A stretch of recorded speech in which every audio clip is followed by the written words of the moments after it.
Buen día. Hoy vamos a hablar de replanteo de obra. Este proceso que es el cual que nos lleva a que nuestro diseño constructivo lo podamos volcar en una documentación y esa documentación reflejarla en el terreno real donde va a ser construida la casa. El replanteo es la operación que tiene por objeto trasladar fielmente al terreno las dimensiones y formas indicadas en los planos que integran la documentación técnica de la obra. Por ejemplo, acá tenemos a la vista un esquema de un replanteo, en realidad no es un esquema, es un plano de un replanteo de obra que ha surgido de un TPU de un estudiante de nuestra cátedra. Luego lo veremos más adelante.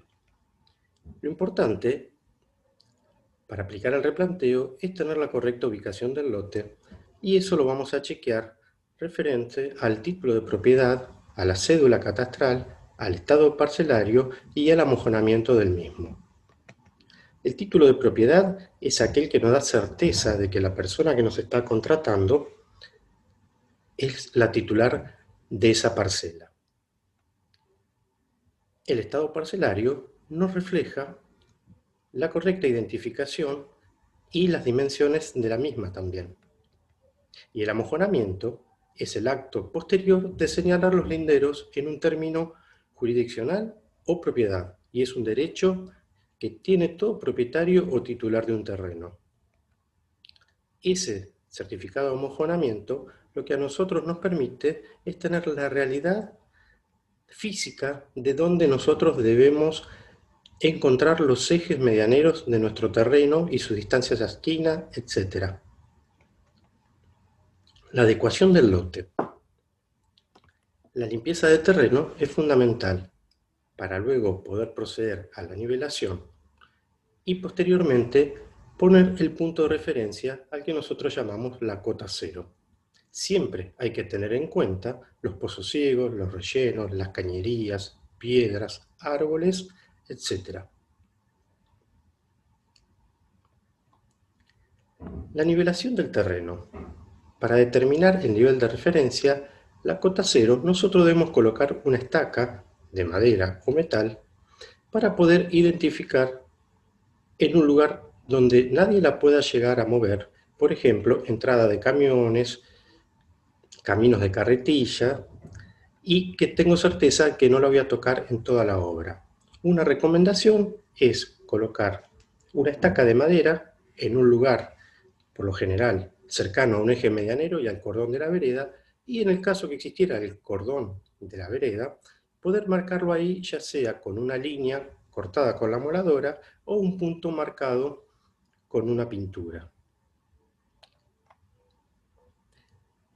Para pasar el nivel tomado de referencia de la cota cero, nosotros lo podemos pasar con niveles de manguera, para lo cual debemos colocar una regla al lado de la estaca y subir 1 metro de nivel. Posteriormente, con una manguera que tenga un nivel más o menos de 10 o 15 metros, lo que nos permita llegar hasta la próxima estaca, nosotros vamos tomando por el principio de vasos comunicantes que el pelo del agua va a ser el mismo en los dos extremos. Hay que revisar que esa manguera no tenga pérdida, que el agua esté limpia, comparar los dos extremos de que están nivelados, que no tiene aire dentro, y muchas veces en la manguera transparente se puede usar agua coloreada para una mejor identificación. A partir de ese punto se comienza a pasar los niveles a las esquinas del lote. Marcamos una línea imaginaria entre los pelos de esos vasos comunicantes para ir pasando el nivel de un punto a otro. Y vamos marcando el nuevo nivel con un lápiz sobre las reglas que hemos colocado a lo largo de todos los puntos que queremos ir transportando. Por ejemplo, acá tenemos una línea de nivelación que desde el punto de referencia, en este corte, lo podemos ir viendo y nos serviría, en este caso en particular, para rellenar o para devastar el terreno, en el caso que querramos nivelar. Para nivelar el terreno, tenemos que reemplazar la tierra negra por la tierra greda y retirar el sobrante del terreno para tener libre el lugar de trabajo. Luego podemos pasar las medidas del plano al terreno, o sea, marcando en tamaño natural según las indicaciones de los planos. Es aquí donde ya empezamos a trabajar en la escala real, 1 en 1. La representación gráfica del replanteo es donde nosotros estamos indicando ejes o filos en relación a un eje principal que nosotros llamamos eje de replanteo, 1, 2, 3, o la cantidad de ejes que necesitemos. Por lo general, los dos primeros ejes de replanteo están a 90 grados, pero es posible que necesitemos ejes de replanteos oblicuos o encontrar puntos de centro para poder hacer un replanteo de una circunvalación. Como veremos en este detalle, nosotros vemos que distinguido en el plano de replanteo lo que son estructuras monolíticas, de muro de mamposterías, de revestimientos, de colocación de carpinterías. Como vemos también en relación a los ejes de replanteo, que usamos cotas acumuladas, que son las principales en relación a esos ejes, para no acumular errores.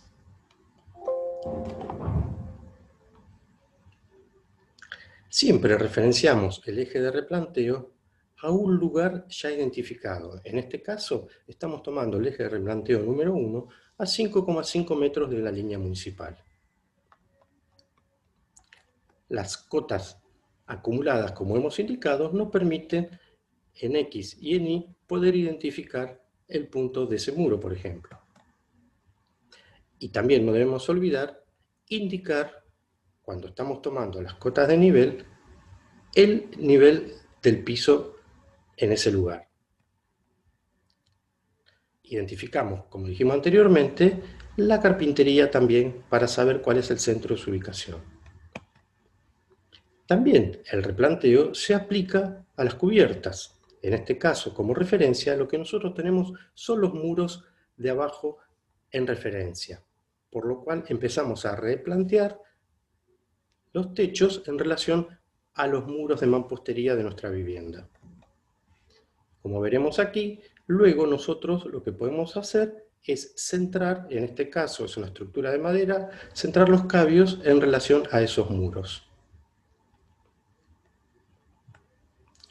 Aquí, particularmente, es el caso de un entrepiso, donde lo que estamos replanteando es una loseta. Ahí está el envigado de las viguetas, también marcadas a centro, en relación a los muros construidos de la vivienda. No solamente replanteamos en planta, sino también en corte. Nosotros necesitamos, para luego seguir el proceso de construcción, saber cuáles son las alturas de cada una de las partes de estas viguetas, de las losetas, perdón.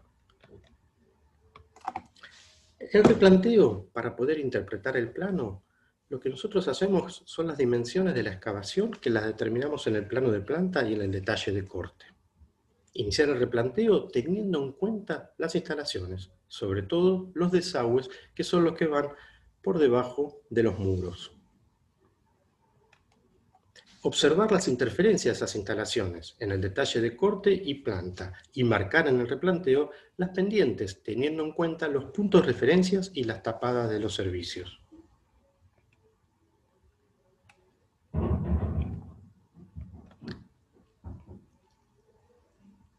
Por ejemplo, aquí tenemos que vamos sobre contrapiso, dentro de contrapiso o debajo de contrapiso, depende la tapada y las pendientes que nosotros hayamos considerado.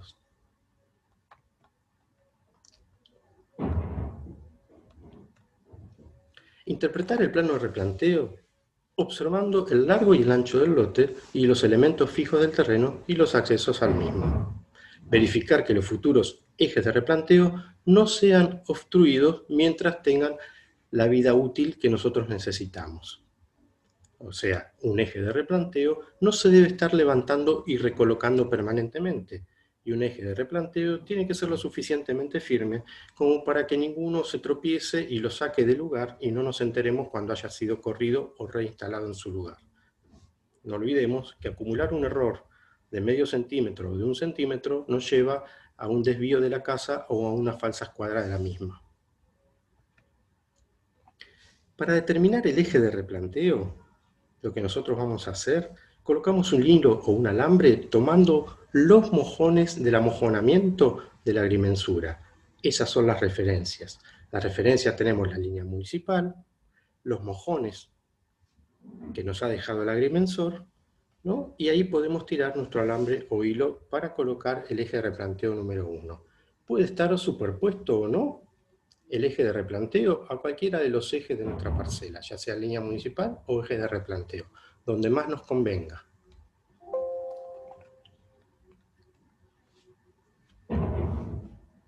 En este caso, lo que estamos viendo en el gráfico está retirado de la línea municipal. En el frente, desde el eje del plano, se hace lo mismo en el fondo del terreno. Se colocan estacas, se clavan caballetes y sobre las estacas y a la medida deseada tendemos un hilo o el alambre. Sobre la línea central, la que hemos demarcado ese hilo, se mide el eje de replanteo número 2. Y en este punto se traza una escuadra o ángulo recto así. Puede ser, en este caso, una persona sobre el punto que tiende los brazos y sobre la línea demarcada con el hilo. Luego vamos cerrando los brazos y al mismo tiempo hacia adelante hacia que la mano se junta. Y mirando hacia el frente se marca un punto aproximadamente de que la escuadra está en línea para verificar posteriormente. La mejor forma, y es la más exacta, es la de utilizar el método del triángulo 3, 4, 5, que permite trazar una escuadra de esta manera. Se toma un hilo un poco más de 12 metros y se le hace un nudo en el extremo. Luego se mide a 3 metros, se le hace otro nudo. Y luego medimos otros 4 metros y se le hace otro nudo. Por último, medimos los 5 metros y se le hace un último nudo. El nudo se junta con el primero y se mide, ayuda a 2 personas para tensar el hilo tomando cada uno en su extremo. Y de esta forma se obtiene un triángulo grande para que colocado sobre la línea de referencia se tenga la escuadra que se busca. Una tercera forma es hacer 2 medidas iguales al lado del punto P, por ejemplo a 1,50 m. Luego se toma una cuerda de cualquier medida y se doblan 2 partes iguales. La parte central, punto A, será por donde pasa la línea que queda la escuadra y las otras 2 puntas se colocan sobre la medida del 1,50 m, encontrando los puntos C y D. En definitiva, lo que nosotros estamos buscando es escuadrar los ejes de replanteo para no tener falsas escuadras en la vivienda. Cualquiera de los métodos es útil para trazar los ejes de replanteo. A partir de ahí, ese es el eje de replanteo, nos podemos encontrar con cotas acumuladas donde empezamos a referenciar el lugar de los muros. Empezamos a encontrar puntos de referencias, ejes de referencias. Siempre las cotas acumuladas están en relación a los ejes de replanteo. ¿Qué necesitamos nosotros para elaborar un replanteo? Distintas herramientas, reglas, escuadras, baldes, metros, lápices, alambres, clavos, estacas, reglas, martillos, palas, cucharas. Todas estas herramientas nos van a permitir poder materializar el replanteo de la obra. Por ejemplo, la construcción de un caballete se requiere el uso de maderas. Nosotros tenemos unas estacas con cuñas y un puente o travesaño donde nos va a permitir marcar los ejes de las excavaciones para los cimientos y los muros. Nosotros podemos hacer marcas en el caballete de 2 maneras, poniendo clavos en los ejes y en los extremos o haciendo líneas con ranuras o fibrones para encontrar también, marcar los ejes y luego tirar el hilo o el alambre.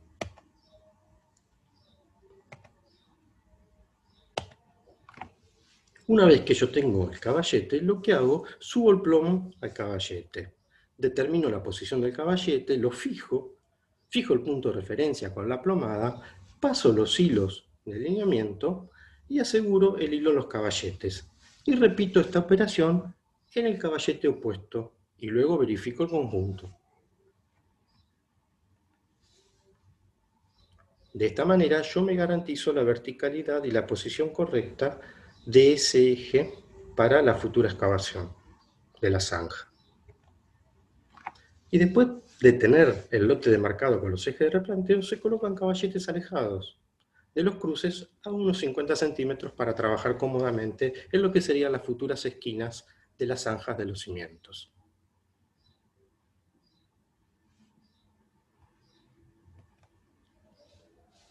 Nosotros podemos usar dos tipos de caballetes. Los caballetes independientes, lo que podemos ir de muro a muro, o en obras más acotadas, lo que nosotros podemos usar es un caballete perimetral para poder marcar con ranuras o clavos los ejes de replanteo, los ejes de cada uno de los muros, perdón. Acá lo que estamos viendo es un ejercicio de simulación. Esto lo hemos hecho algún año ahí en la Casa Navarro. Este año les voy a mostrar algunas fotitos y entiendo que también hay un soporte de una práctica de replanteo. Esto, método, diríamos, a título ilustrativo nada más. Ahí vemos que estamos parando justo una estaca, una regla encima, para luego poder tirar, marcar el metro que estamos buscando. Damos las indicaciones de lo que vamos a hacer. En este caso se puede relacionar que el arquitecto se la está dando al capataz o al encargado de la obra. Se empieza con los primeros procesos de ir escuadrando los ejes de replanteo. En este caso particular se está tirando el nivel de manguera para poder tirar el nivel de referencia. Aquí ya estamos encontrando una estaca marcando uno de los ejes con una cinta que está yendo de estaca a estaca. Aquí armamos un caballete. En este caso no es perimetral.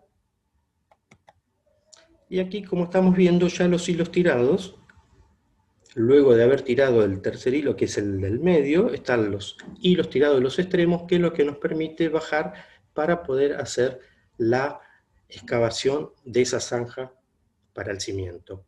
Vemos ahí también, podemos observar los enseres que están ahí disponibles. Aquí vemos con mayor detalle lo que recién hablábamos, de cada una de esas líneas que fueron tomadas referente a un eje. Bajando el plomo, lo que nosotros estamos teniendo es el ancho del cimiento.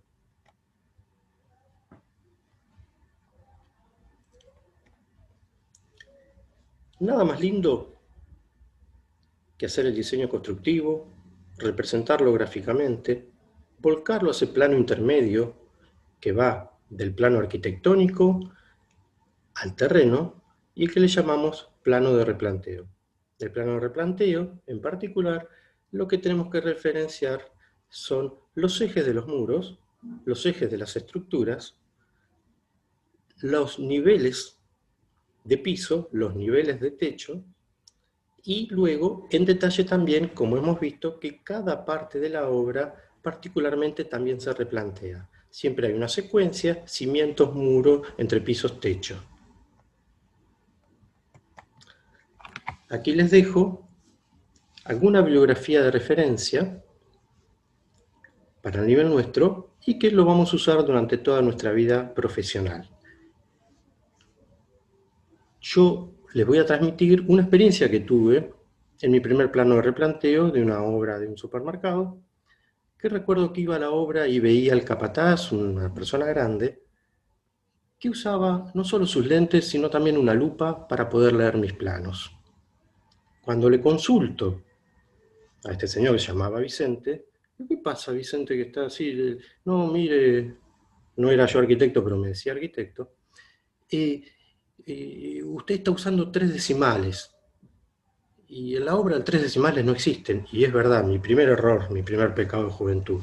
Hice planos con muchísima precisión con 3 decimales cuando en la cinta métrica no los puedo encontrar. Y por otro lado, en ese momento no se dibujaba en CAD, yo tenía muy buena vista y hacía letras muy chiquitas. Entonces, pobre persona, yo no me había dado cuenta que la persona en obra despliega planos con viento, lluvia, humedad, y necesitaba una letra más grande para poder verla, por eso estaba con lentes más una lupa. Entonces, la comunicación visual que nosotros debemos darle a nuestra documentación siempre tiene que estar adaptada no solo para nuestra interpretación, sino para que la interprete correctamente un tercero y, por supuesto, eliminamos el riesgo de error. Hasta aquí he llegado y les deseo, chicos, que en este año tan particular hayan tenido una muy buena adquisición de conocimientos.